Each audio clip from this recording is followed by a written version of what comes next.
Mungkin saya ingin menyampaikan proses naturalisasi kan sesuai dengan komitmen kita, satu demi satu terselesaikan. Alhamdulillah tadi Bapak Presiden sampaikan saya sudah ditandatangan beliau. Jadi tinggal prosesnya sekarang tentu balik bagaimana untuk proses lanjutannya, yaitu mengangkat sumpah dan paspor. Jadi paling tidak ketiga naturalisasi selesai.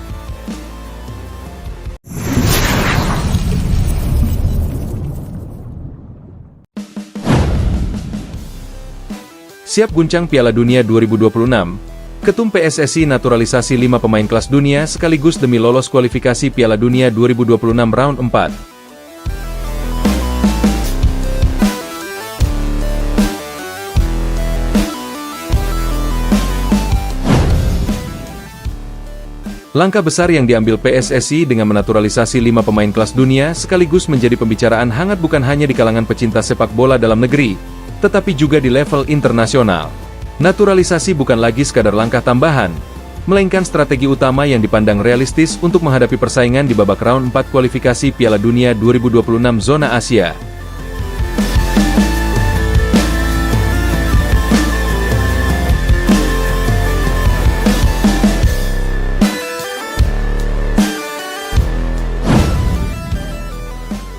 Indonesia yang kini berada dalam jalur sejarah harus menghadapi kenyataan bahwa lawan-lawan di babak ini bukanlah tim sembarangan.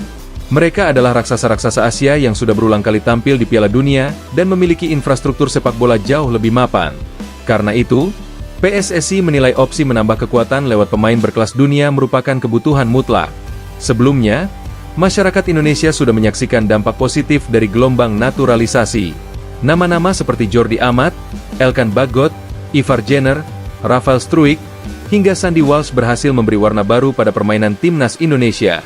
Mereka membawa pengalaman, ketenangan, serta kedisiplinan ala Eropa ke dalam skuad Garuda. Namun, untuk level round 4 kualifikasi, kualitas tersebut saja masih dianggap belum cukup.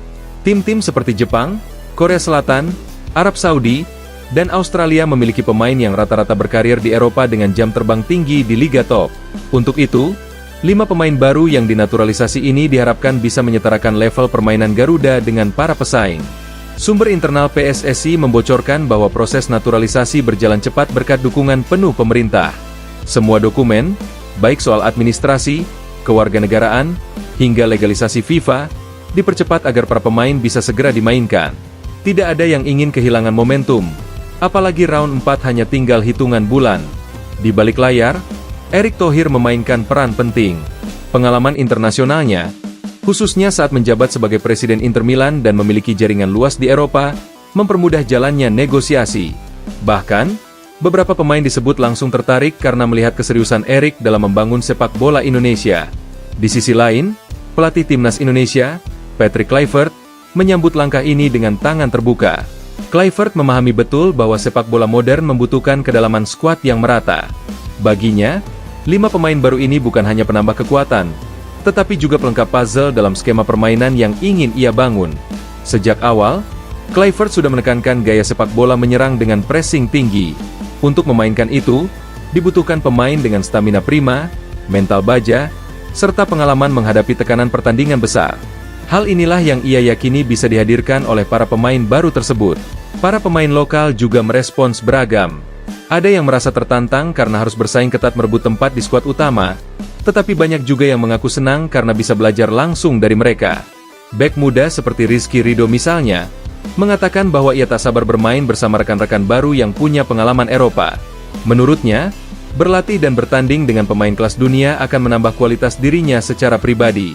Hal serupa diungkapkan oleh Marcelino Ferdinand, yang merasa langkah ini justru memotivasi dirinya untuk bisa lebih berkembang lagi agar tetap relevan di skuad Garuda. Supporter, seperti biasa, menjadi pihak paling antusias.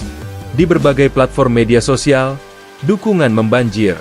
Tagar Garuda menuju Piala Dunia dan Erick Thohir gila langkah sempat trending selama berhari-hari. Banyak yang mengaku terharu karena Indonesia akhirnya punya keberanian untuk bermimpi besar. Supporter di daerah-daerah bahkan sudah mulai menggalang nobar untuk menyaksikan debut 5 pemain ini, meskipun jadwal resmi pertandingan round 4 belum diumumkan secara lengkap. Tidak hanya di dalam negeri, perhatian media asing juga tak kalah besar. Media Jepang mengulas bahwa Indonesia kini menjadi kuda hitam baru di Asia. Mereka menyebut skuad Garuda bisa menjadi ancaman nyata bagi tim-tim mapan. Media Korea Selatan menilai langkah ini mirip dengan strategi Jepang dan Korea sendiri pada dekade awal 2000-an, ketika mereka mengirim banyak pemain muda ke Eropa dan memadukannya dengan pemain naturalisasi untuk mengangkat level permainan. Bahkan media Inggris menyoroti secara khusus nama Erick Thohir, menyebutnya sebagai arsitek revolusi sepak bola Indonesia. Di balik euforia, tentu ada tantangan besar. Proses adaptasi para pemain baru dengan kultur sepak bola Indonesia tidak bisa dianggap enteng. Mereka harus bisa menyesuaikan diri dengan iklim, gaya bermain, serta atmosfer fanatisme supporter yang jauh berbeda dengan di Eropa. PSSI dan tim pelatih sudah menyiapkan program khusus untuk mempercepat adaptasi ini, termasuk pemusatan latihan di beberapa kota besar dan mengadakan uji coba internasional melawan tim-tim kuat. Rencananya, sebelum menghadapi pertandingan resmi round 4, Timnas Indonesia akan menjalani setidaknya 3 laga persahabatan melawan lawan dari Afrika dan Amerika Selatan. Dari sisi taktik, kehadiran 5 pemain baru akan membuka banyak opsi. Jika sebelumnya Indonesia kerap kesulitan membongkar pertahanan lawan karena minimnya kreativitas di lini tengah, kini masalah itu bisa teratasi dengan hadirnya playmaker kreatif asal Liga Spanyol. Sementara itu, sektor depan yang sebelumnya terlalu bergantung pada Rafael Struijk dan Dimas Drajat, akan mendapat tambahan daya gedor dari striker Serie A yang punya insting gol tajam. Bek tengah dari Liga Inggris pun diakini bisa menjadi tembok kokoh di jantung pertahanan, mengurangi kesalahan elementer yang kerap terjadi saat melawan tim kuat. Harapan besar ini bukan tanpa alasan. Jika menilik peluang, Asia kini memiliki slot lebih banyak di Piala Dunia 2026, yakni 8,5 tiket. Artinya, peluang negara-negara non-tradisional seperti Indonesia semakin terbuka. Dengan tambahan 5 pemain kelas dunia, Indonesia diprediksi bisa bersaing minimal untuk posisi playoff. Bahkan optimisnya, jika performa stabil, Garuda bisa menembus posisi 2 besar grup yang otomatis lolos ke Piala Dunia.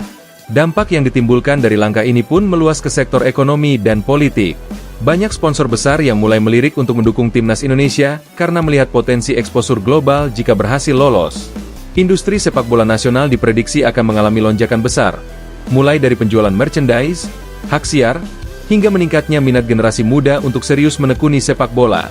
Pemerintah pun melihat ini sebagai peluang diplomasi lunak. Indonesia yang tampil di Piala Dunia otomatis akan mendapat panggung internasional yang luar biasa. Namun, ada pula suara yang mengingatkan agar tidak terlena. Beberapa akademisi olahraga menyebut bahwa naturalisasi hanyalah solusi jangka pendek. Untuk jangka panjang, pembinaan usia muda tetap harus menjadi prioritas. Mereka menekankan agar keberadaan pemain naturalisasi dipadukan dengan investasi besar pada akademi sepak bola, liga usia dini, dan infrastruktur latihan. Erick Thohir pun menyadari hal ini. Ia berjanji bahwa proyek naturalisasi hanyalah bagian dari strategi jangka pendek, sementara pembinaan usia muda akan tetap berjalan paralel. Realistis untuk menghadapi persaingan di babak round 4 kualifikasi Piala Dunia 2026 zona Asia. Indonesia yang kini berada dalam jalur sejarah harus menghadapi kenyataan bahwa lawan-lawan di babak ini bukanlah tim sembarangan. Mereka adalah raksasa-raksasa Asia yang sudah berulang kali tampil di Piala Dunia dan memiliki infrastruktur sepak bola jauh lebih mapan. Karena itu, PSSI menilai opsi menambah kekuatan lewat pemain berkelas dunia merupakan kebutuhan mutlak. Sebelumnya, masyarakat Indonesia sudah menyaksikan dampak positif dari gelombang naturalisasi. Nama-nama seperti Jordi Amat, Elkan Bagot, Ivar Jenner, Rafael Struijk, hingga Sandy Walsh berhasil memberi warna baru pada permainan timnas Indonesia. Mereka membawa pengalaman, ketenangan, serta kedisiplinan ala Eropa ke dalam skuad Garuda. Namun, untuk level round 4 kualifikasi, kualitas tersebut saja masih dianggap belum cukup. Tim-tim seperti Jepang, Korea Selatan, Arab Saudi, dan Australia memiliki pemain yang rata-rata berkarir di Eropa dengan jam terbang tinggi di liga top. Untuk itu, 5 pemain baru yang dinaturalisasi ini diharapkan bisa menyetarakan level permainan Garuda dengan para pesaing. Sumber internal PSSI membocorkan bahwa proses naturalisasi berjalan cepat berkat dukungan penuh pemerintah. Semua dokumen, baik soal administrasi, kewarganegaraan, hingga legalisasi FIFA, dipercepat agar para pemain bisa segera dimainkan. Tidak ada yang ingin kehilangan momentum, apalagi round 4 hanya tinggal hitungan bulan. Di balik layar, Erick Thohir memainkan peran penting. Pengalaman internasionalnya, khususnya saat menjabat sebagai Presiden Inter Milan dan memiliki jaringan luas di Eropa, mempermudah jalannya negosiasi. Bahkan, Beberapa pemain disebut langsung tertarik karena melihat keseriusan Erik dalam membangun sepak bola Indonesia. Di sisi lain, pelatih timnas Indonesia, Patrick Kluivert, menyambut langkah ini dengan tangan terbuka. Kluivert memahami betul bahwa sepak bola modern membutuhkan kedalaman skuad yang merata. Baginya,